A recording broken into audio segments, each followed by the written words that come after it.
est dans l'air du temps, elle utilise une intelligence artificielle. Donc, c'est ce qu'on va appeler un deepfake. C'est ce qu'on va appeler un deepfake. Et on voit la personne en entière. On voit la personne en entière. Mais déjà, pour ceux qui sont déjà, tous les êtres humains, en une minute, en moyenne, clignent des yeux entre 15 et 20 fois. Vous regardez cette vidéo, la personne décrite, la personne présentée la cligne très peu des yeux. What? Humainement, c'est impossible de garder les yeux ouverts aussi longtemps sans cligner des yeux. Ensuite... Oh là là là. Mais c'est mal barré, hein. What? Celui-là, je regarde là, la télévision Bénin TV, les infos de 20h, et le gars, il dit, le militaire là qu'ils avaient présenté, ce qui avait fait le coup d'État, qu'ils avaient présenté comme leur chef, leur leader, en fait, c'est un fake. On est mal barré. Mais qu'est-ce qui est vraiment vrai? Mais vraiment, on est rentré dans l'heure. Ah, c'est pas possible. Mais c'est... What? Vous faites attention au décor derrière. Le décor n'est pas stable. C'est l'un des signes les plus visibles avec les couleurs de la peau trop changeantes, le manque de clignement des yeux. Ce sont des signes clairs d'utilisation de deepfake. Et une autre chose que les gens peuvent faire très facilement, c'est de ralentir la vidéo. En la ralentissant à 0,27 secondes par exemple, cette vidéo, j'ai eu le temps de l'analyser plusieurs fois depuis hier. Entre la 6e et la 7e seconde, vous allez... Oui, c'est ça, je pense que je me suis rappelé de son nom. Je sais plus, c'est Samuel Tigri, un truc comme ça. Le gars, il s'appelait Tigri, c'est un lieutenant-colonel Tigri. Tigri, je sais pas si je le prononce bien. Et ben, paraît-il, c'est un fake. Un dédoublement de la lèvre inférieure. Et ça, c'est un signe clair d'IA. Quand on ralentit un mouvement, on n'est pas censé avoir de dédoublement. Un dédoublement peut arriver quand on accélère une vidéo. Donc, dans ce cas précis, on sait que c'est une vidéo générée par IA.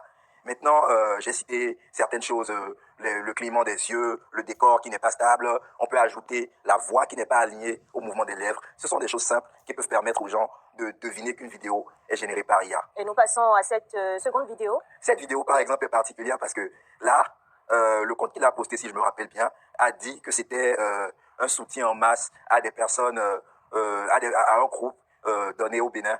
En réalité, non. Vous voyez, la vidéo a été croppée, on ne voit pas le bas de la vidéo. C'est l'une des techniques. Je pense que vous avez la vidéo réelle, la vidéo originale. D'accord. On dit que là, c'est au Bénin et qu'il y a en fait des gens qui soutiennent un groupe militaire. Est-ce que vous pouvez passer à la vidéo suivante? La régie peut passer à la vidéo suivante. Nous avons deux vidéos ce soir pour illustrer. Et donc, si je comprends bien, c'est que ça, c'est une vidéo sortie de son contexte et coupée. Parce qu'en réalité, la vidéo complète, quand vous allez montrer le bas de la vidéo, vous allez voir, et dans le son de la vidéo, vous allez voir qu'en fait, c'est au Mali, des gens qui sont contents parce qu'il y a un convoyage d'essence qui vient vers une localité où ils avaient besoin de carburant. Et là, ça a été posté sur plusieurs comptes aujourd'hui, plusieurs comptes qui jouent fidélité à l'AES, que c'est une vidéo au Bénin où des populations en liesse soutiennent un groupe militaire venu prétendument les libérer. D'accord. Alors, il faut le dire, la diffusion des fausses informations expose à des risques. Pour ne pas tomber dans le piège servant à Ouillon, parlez-nous des réflexes à adopter par le citoyen avant tout partage de vidéo. D'abord, avant tout partage de vidéo, il faut s'assurer de la source, la provenance de la vidéo, s'assurer qu'elle vient d'une source soit officielle, soit d'un média crédible. Soit de médias crédibles, parce que dans le jeu des campagnes de désinformation, les personnes voulant orienter l'opinion publique créent parfois de faux médias. Créent parfois de faux médias, et ces faux médias peuvent tromper la vigilance des populations. Donc, il est important de suivre des médias crédibles. Et à part suivre des médias crédibles, on peut adopter certains réflexes, comme regarder qui partage, voir si le lien utilisé renvoie à une page qui habituellement publie ce type d'informations. Bon, ça va. Stop, man. Moi, je ne sais pas ce que ça veut dire un média crédible. Franchement, même les médias alternatifs, il faut toujours garder... il faut toujours se poser des questions. Il faut jamais... Enfin, on ne peut pas être sûr à 100% d'informations. Hein. Même les gens qu'on regarde, qu'on suit, ils peuvent se tromper, c'est des êtres humains, enfin bref. Il faut toujours garder...